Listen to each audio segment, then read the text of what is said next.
ഒറ്റപ്പാലം ലക്കടി കൂട്ടുപാതയ്ക്ക് സമീപം സ്കൂട്ടറും ജീപ്പും കൂട്ടിയിടിച്ച് ഒരാൾ മരിച്ചു. പാലക്കാട് സ്വദേശിയും ലക്കടി നെഹ്റു കോളേജ് അസിസ്റ്റന്റ് പ്രൊഫസറുമായ അക്ഷയ് ആർ മേനോനാണ് മരിച്ചത്. ചൊവ്വാഴ്ച രാവിലെ 8:40 അപകടം. തലയ്ക്ക് സാരമായി പരിക്കേറ്റ ഇയാളെ ഒറ്റപ്പാലം കണ്ണിയംപുറത്തെ സ്വകാര്യ ആശുപത്രിയിൽ എത്തിച്ചെങ്കിലും ജീവൻ രക്ഷിക്കാനായില്ല.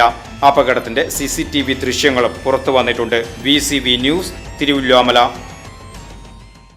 ജോൺസൺ ഒപ്റ്റിക്കൽസിൽ തിങ്കൾ, ബുധൻ, വെള്ളി ദിവസങ്ങളിൽ രാവിലെ 10 മുതൽ ഉച്ചയ്ക്ക് 1 മണി വരെ കണ്ണ് ഡോക്ടറുടെ സേവനം ലഭ്യമാണ്. ഡ്രൈവിംഗ് ലൈസൻസിനുള്ള സർട്ടിഫിക്കറ്റുകളും എല്ലാ ബ്രാൻഡഡ് ഫ്രെയിമുകളും ഇവിടെ ലഭ്യമാണ്.